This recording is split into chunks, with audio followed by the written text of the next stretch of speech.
Hi, everyone. Welcome to another episode. This is a special bonus episode. I have a special guest. Her name is Jane. Jane is not a stranger to our platform. She was here last year and got great raving reviews. She's so knowledgeable in the financial space. And the reason she's here today is because April is Financial Literacy Month. And who better to provide us some nuggets on financial literacy than Jane, who is a financial enthusiast, strategist, expert.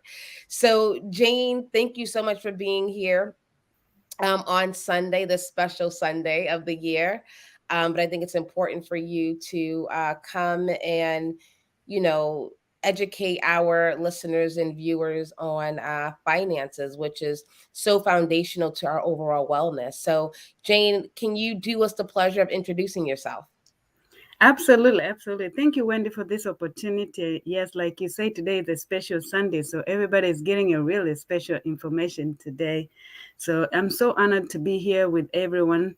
Like you said, my name is Jane Moshi Malloda, so I go with both name. And you know, really, I was a nurse once upon a time, 20, for about 17 years. So out of those 17 years, 8 of them was on leadership. So, and 7 of them were actually on chargeness. So I've been on leadership for a while, and I love nursing still today. Left nursing in 2020 just to continue this financial literacy, among especially ourselves, because we work so hard every single day. Married with 3 children. My oldest is 20, and then 14 and 12. So that's what I do with all my day. Love working from home though. I love working from home, I can say. So long as I'm not driving back and forth, I can work 24/7. So that's why I'm here today to say, hey, let's just talk about finances and especially personal finances and pay attention to things that can increase our wellness, right, Wendy? Absolutely. And I love that you brought up that you was a nurse. You're still a nurse in my eyes, because once a nurse, always a nurse. But it really shows a diversity of nurses as individuals. I think we spend so much time trying to obtain the title nurse that we forget about our other interests and expertise. And I think, I don't think, but nurses, we make, great money, but that doesn't mean anything unless we know how to manage that money. And I always think about legacy. We're working now, we're working hard, doing overtime, doing all the things. However, you want to ensure that you are leaving a nice legacy for your family or those to come. So making that money work for you, I think, is so important. So I love that you have that background of healthcare in general, but also you add the expertise of finances. So you kind of know the background of how nurses are paid, how the healthcare system works. So I love that. So Jane, tell us what's the first. Well, first of all, tell us about Financial Literacy Month.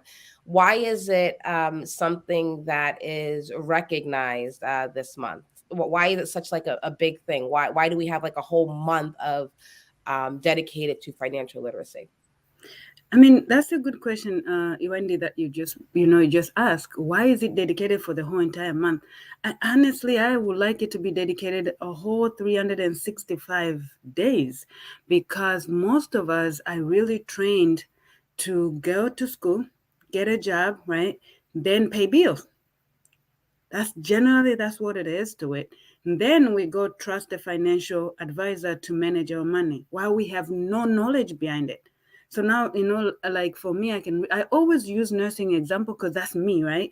So I say, imagine if you have, um, a nurse coming in and doesn't educate a patient and they go home and they're supposed to take medication. That's what we're doing in finances as well. We're going to work, we're making money, we're taking money home, but we don't know how to manage it. Like you mentioned, legacy, which is a big deal. So what we're doing on an April, we are constantly educating the community because we are now the community is aware that this is a month of education about finances. So they pay more attention to it, which they should pay attention all the time. But we keep adding and adding topic and adding topic. Why? Because The reason behind it, Wendy, is self-learning is what success begins. Self-learning is where success is beginning. Not everybody has to be expert on everything, but we also have to know a little bit of everything that is entwined into our life. So that's why it's so important. That's why it's recognized. And I think it's so interesting that April is Financial Literacy Month, but also Stress Awareness Month. And as you know, I am a stress solution strategist, and it's important that you manage your stress so you can manage your money. I think, it's managing life, managing wellness, which they both relate to each other because it's about habit building to really ensure that you are overall, well, your well being is in check. So I love it. And so one thing about financial literacy is, in healthcare and schools, unless you're going to school for business or accounting, we don't learn about finances. Mm-hmm, So, what are some foundational things? I'm a big advocate for you have to know where your money's going. mm-hmm. um Even in taxes and your 401k, like you need to know the meaning behind all of that. But what are some basic things that people can do to help increase their literacy as well as increase their bank accounts? Well, that's really good question as well. So to increase your knowledge, right? So you find out that even the people who are going to school, Wendy, they are not trained about personal money. They are trained about commercial. So they are trained to go work and balance sheet for somebody else. So when it comes to themselves, the people who are financial professional themselves, they don't educate themselves to say, hey, I am helping others also. What about my family, right? That's where that self-learning come to place. Like wellness that you put stress, right? You're teaching people to manage their life so they don't get stressed. So that part of teaching ourselves to get there is missing. So basic foundation, number one foundation that really people need to know is be open-minded to learn. That's the number one thing. Majority of us are well educated and we forget to humble ourselves on an area that we don't know. So you're only expert of what you spend years studying. You're not expert on the other area. So if you humble yourself, you actually can do really well on your finances, even stress awareness as well. So you put out some workshop, people don't show up. I got this, right? I'm a psych nurse. No, you don't. You're people, right? You gotta attend the webinar, right? So the same way with finance as well. So number one thing is humble yourself to learn.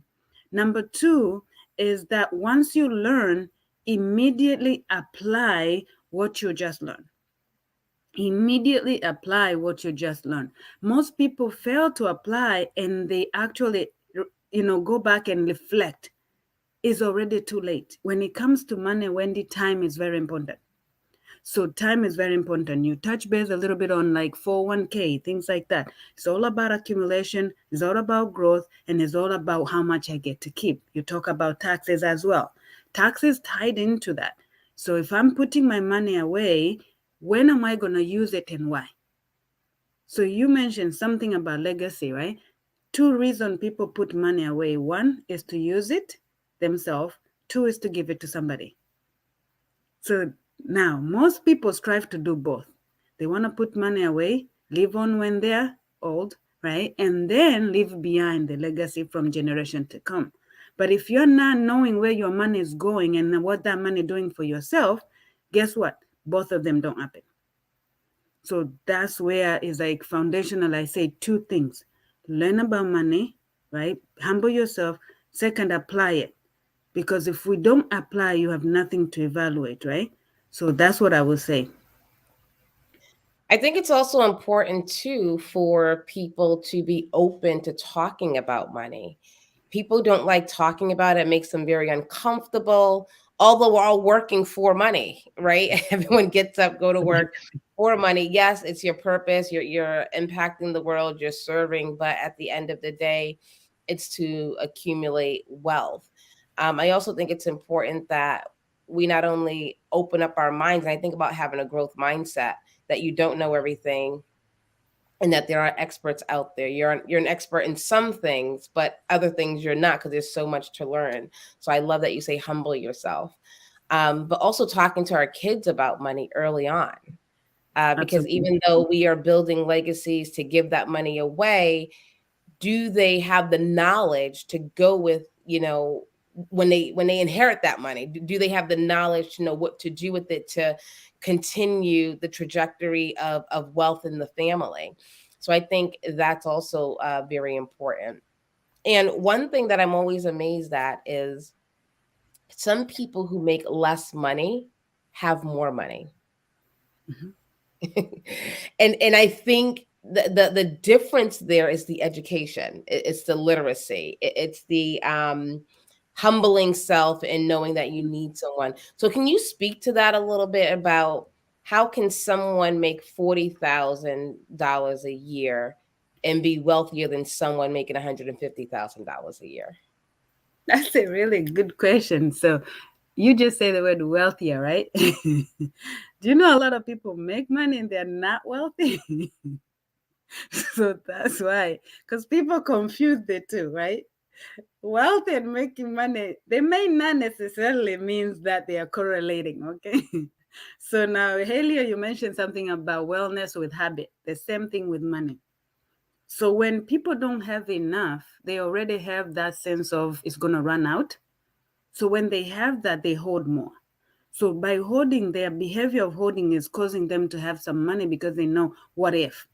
Because if anybody can solve a problem of what if, we will all be just happy every single day. Because we always prepare for what if. But because we don't think it, we don't prepare. So that's when people make more money. Guess what they think when? I'm going to go make more. So have you seen people as soon as they get a raise, they buy something else? They get a raise, they buy something else, and then they never got out of paycheck to paycheck. Why? Every time you increase your income, you increase your expenses. You increase your income, increase your expenses. So if you have somebody who knows, oh, this is all I got, they're not going to overuse it. That's why you will find out. I remember when I was in nursing, I used to have this lady. She was a certified field, certified CNA, right? So she was there providing care. And then I had nurses, right? She was paying her way to Bachelor of Nursing out of pocket. And I had nurses who were going for their bachelors with a loan. So you will look at it and say, the habit, Wendy.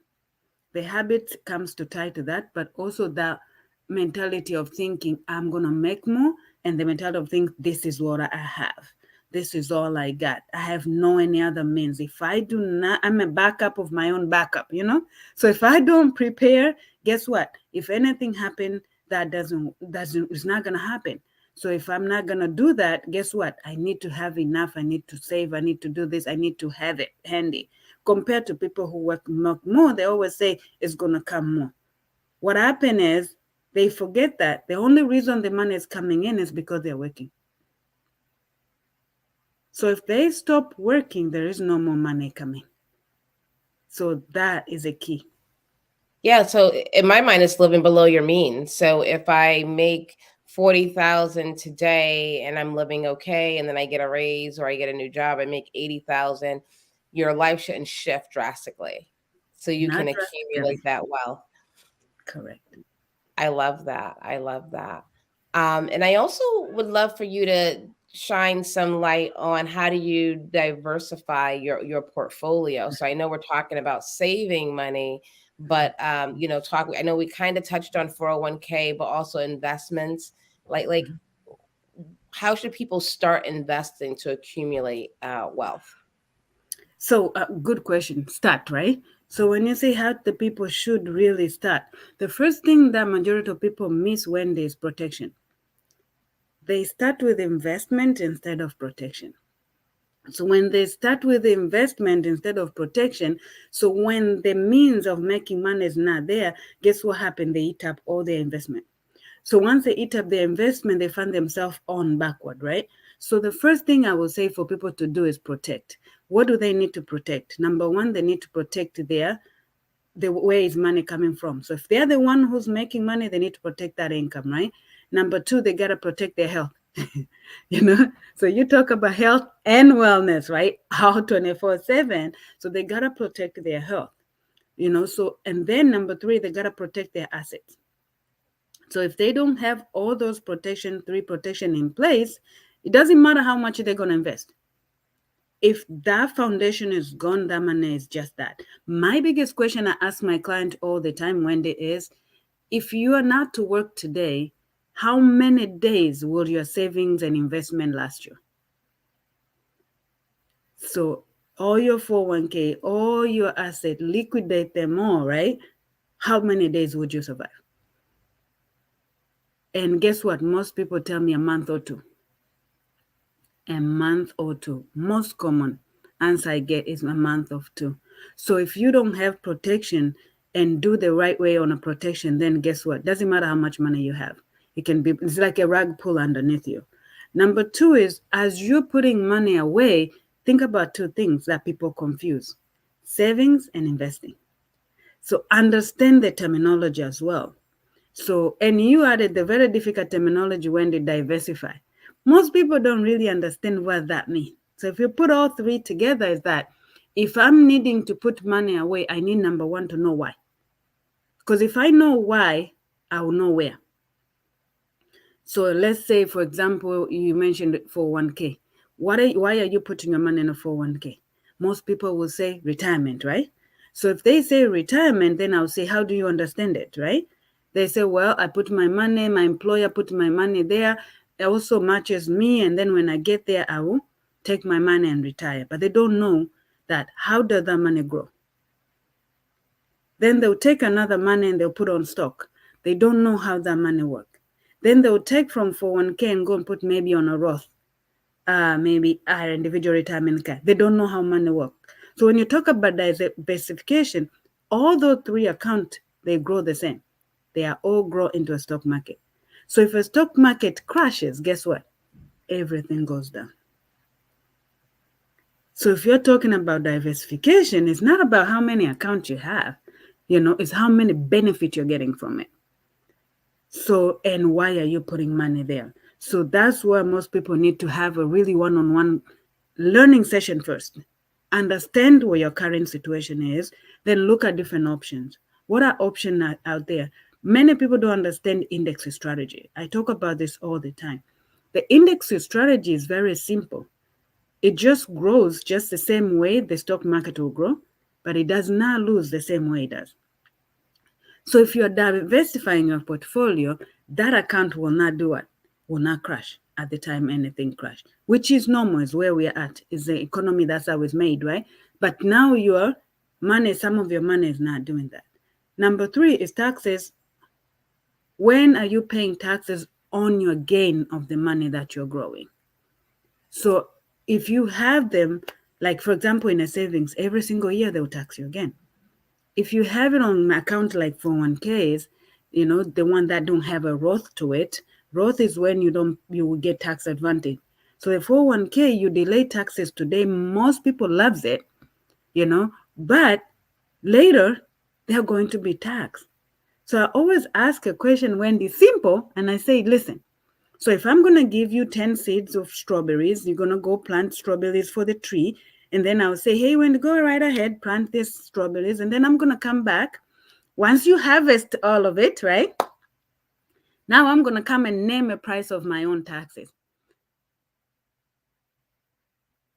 So most people are doing it, but they don't really see it. That's how 401k works. So if you go to a tax advantage account, you pay taxes on the strawberry seeds. That is 10. When harvest comes, guess what? You don't pay tax anymore on that. So imagine an account that you can have it all. You don't lose money, your strategy. You also get to keep all the taxes interest that you get, right? And you grow your money by doing so. You add another rule, number 3, is called compound interest.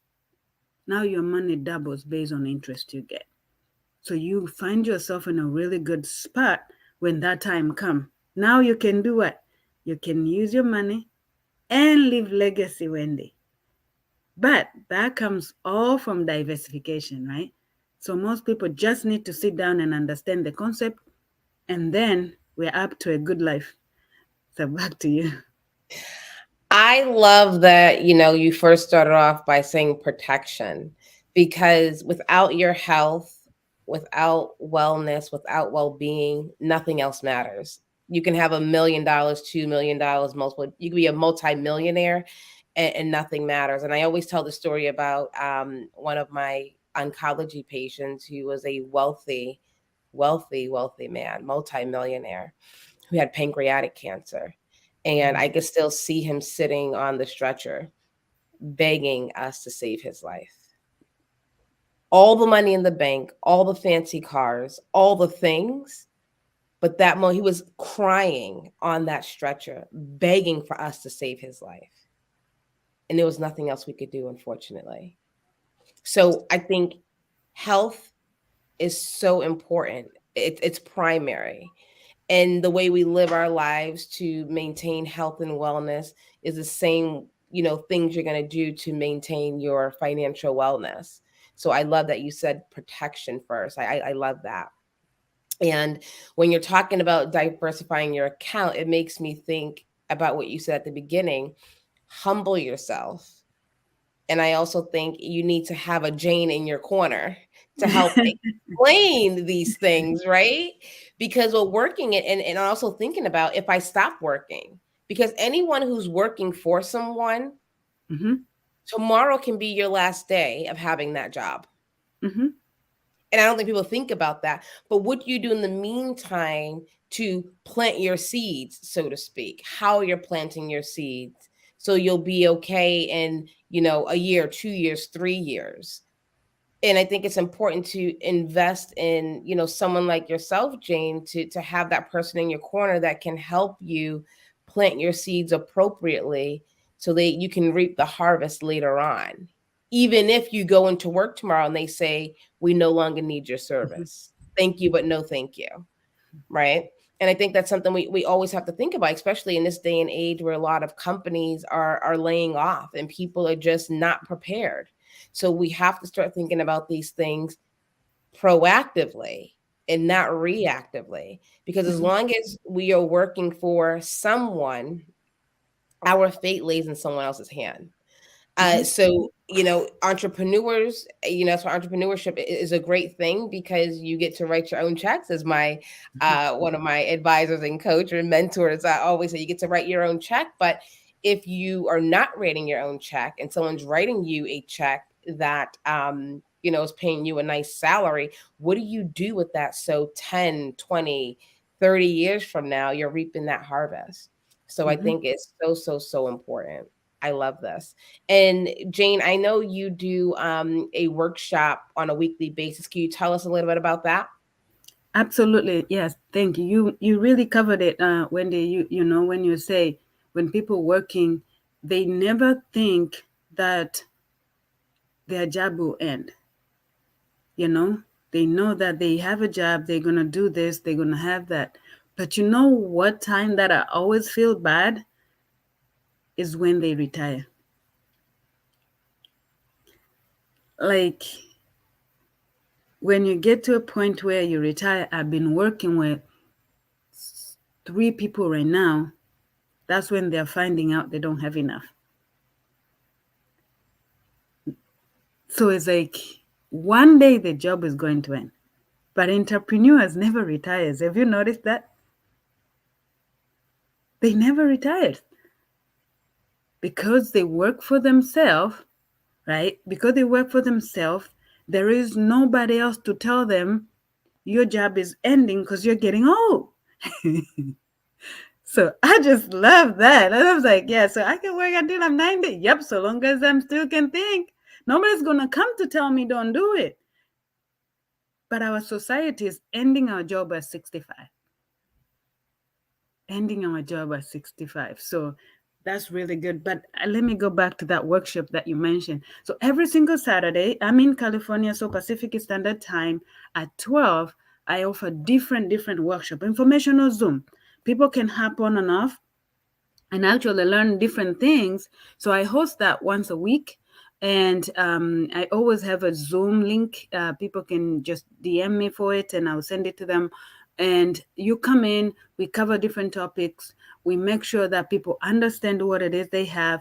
And after every single informational Zoom, we offer a free or complimentary choice of doing a financial review. So, like every single year for us nurses, we know we gotta go for annual physical, right? So we need our annual physical of our money also, because things change. People add a family member, family member go to college, they start paying child support. Sometimes I sit with people, they say, hey, in 2 months I'll get 800 from child support, my son is turning 18. I'm like, that's 800 we can do something with, right? So it's like simple stuff like that, right? So most people do not really pay attention to their financial health by doing an annual checkup, so we offer those for free as well. And we do free education. And right now we are really big, Wendy, on a will and trust. You mentioned legacy earlier.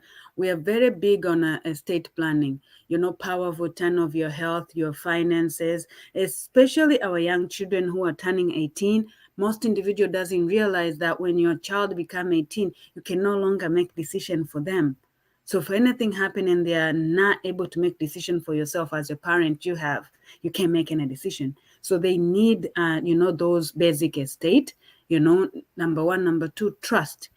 Our community need to write up what it is. We are seeing so many celebrity going to a probate court, once they pass away. And those are the people we think they have it together. When remember about humbling ourselves? It's like they got the money, they got the firm, and they got the money manager. So having somebody managing your money doesn't mean they're knowledgeable to help you with everything.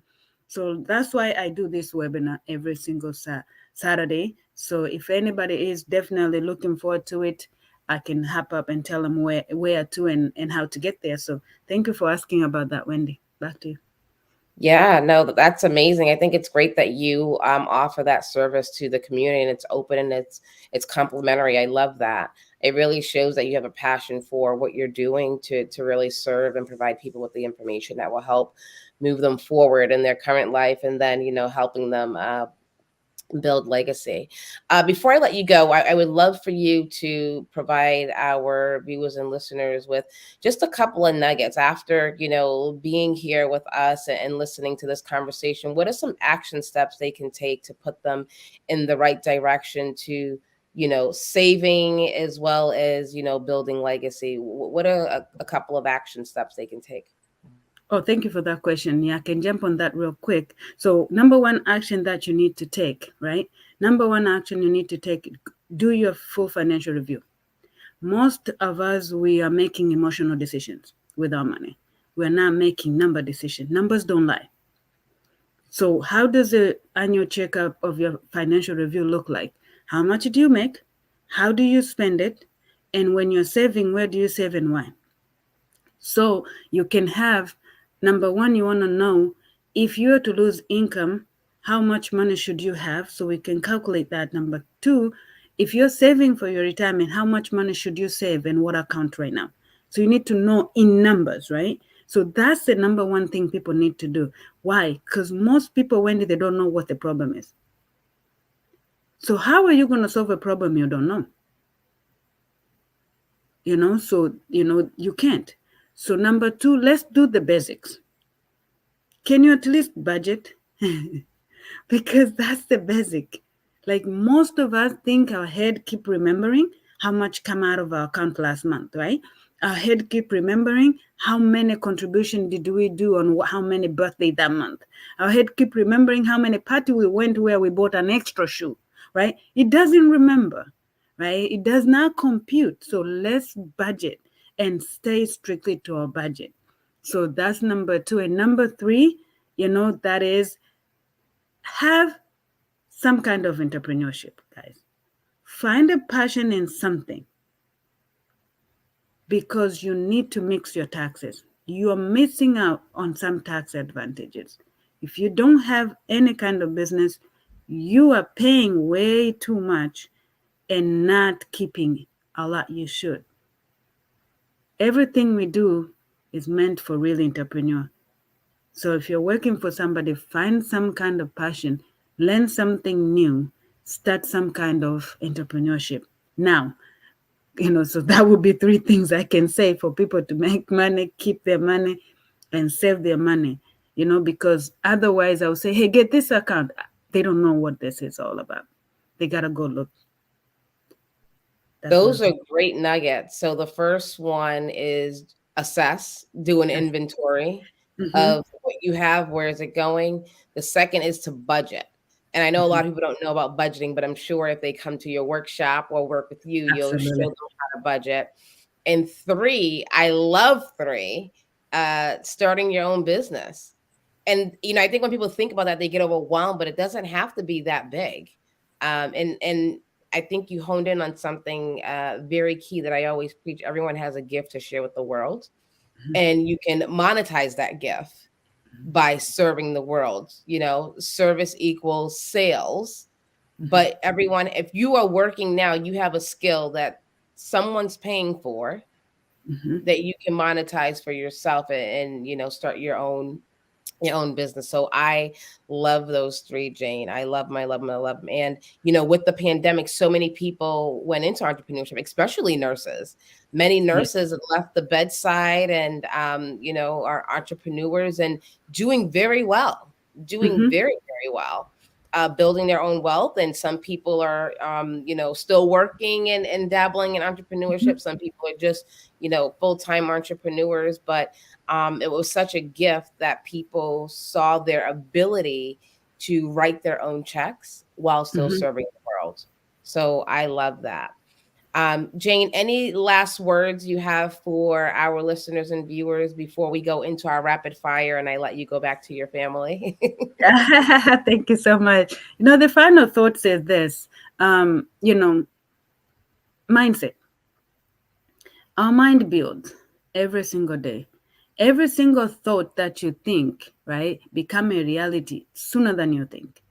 So what we do is we still are captive from our generational mind, and we are educated more than our generational past. So we need to use these tools that we are learning to expand our mind, because our mind can make, and we can really decide what we want and make it work. So if we're not there, that's why I love the work you do, Wendy. Always, like, Wendy's talking about one integral part. Because if you free people from stress, you free their mind to do something else. So that's another area people are captive with. So it's like if you free them from there, you free a mind. Our body doesn't do anything without our mind. So my biggest thing that I do, I say self learning, personal development. Allow yourself to go through the pain of growth. Change is painful. None of it. Wendy, you didn't start yesterday and just all of a sudden you're on a podcast, right? No. Change is painful. You had to learn things you never thought you need to learn so you can provide the service to the community that you want. So most people, they want to manifest by thinking and visualization without putting the work. No, we have to do all of the three.